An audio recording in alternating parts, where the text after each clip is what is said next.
ತಮ್ಮ ಹೆಸರು ರೀ? ಸ್ವಲ್ಪ ಆವಾಜ್ ಹೆಚ್ಚಿಗೆ ಮಾಡಿರಿ, ವಿಡಿಯೋ ಚಲೋ ಐತಿ. ನಿಮ್ಗೆ ಏನು ತ್ರಾಸ ಐತ್ರಿ? ಹಾಂ, ಪೈಲ್ಸ್ ಪ್ರಾಬ್ಲಮ್ ಐತ್ರಿ. ಎಷ್ಟು ದಿವ್ಸದಿಂದ ಐತ್ರಿ? 1 ಇಯರ್ ಆತೈತಿ ನಿಮ್ಗೆ. ಹಾಂ, ಅದಕ್ಕಾಗಿ ನೀವು ಏನು ತೊಗೊಂಡ್ರಿ ಈಗ? ಪಾಮೋಸ ಕಂಪ್ನಿ ಕಡೆದೆಲ್ಲ ಆಯುರ್ವೇದ ಔಷಧ ಎಲ್ಲ ತೊಗೊಂಡ್ರಿ ನೀವು. ಎಷ್ಟು ದಿವ್ಸದಿಂದ ತೊಗೊಳ್ತೀರಿ ಈಗ? 1 ಮಂತ್ ಆತ್ರಿ.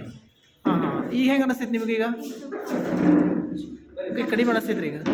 ಅಚ್ಚಾ. ಇದೇ ರೀತಿ ಕಂಟಿನ್ಯೂ ರೆಗ್ಯುಲರ್ ಮಾಡಿರಿ ನೀವು. ಮತ್ತು ನಿಮ್ಮಂಥ ಇಂಥ ಪೇಷಂಟ್ ಬರ್ತಿದ್ದ ಪೇಷಂಟ್ಗಳಿಗೆ ನೀವು ಏನು ಸಲಹೆ ಕೊಡ್ತೀರಿ ನೀವು? ಚಲೋ ಅನಿಸ್ತೈತೆ ನಿಮ್ಗೆ ಹೇಳ್ತೀರಿ ನೀವು? ಈಗಾಗಲೇ ರೆಗ್ಯುಲರ್ ತೊಗೊಳ್ತೀರಿ ಈಗ? ಗ್ರೀನೋಪೈಲ, ಎನ್ ನುನಿ ಇವೆಲ್ಲ ತೊಗೊಂಡಿರಿ, ತ್ರಿಫಲ, ಲಸುನ ಇವೆಲ್ಲ ತೊಗೊಂಡಿರಿ. ಇದರಿಂದ ನಿಮ್ಗೆ ಆರಾಮ ಅನಿಸ್ತಾಯಿದ್ರಲ್ಲ ಈಗೆಲ್ಲ?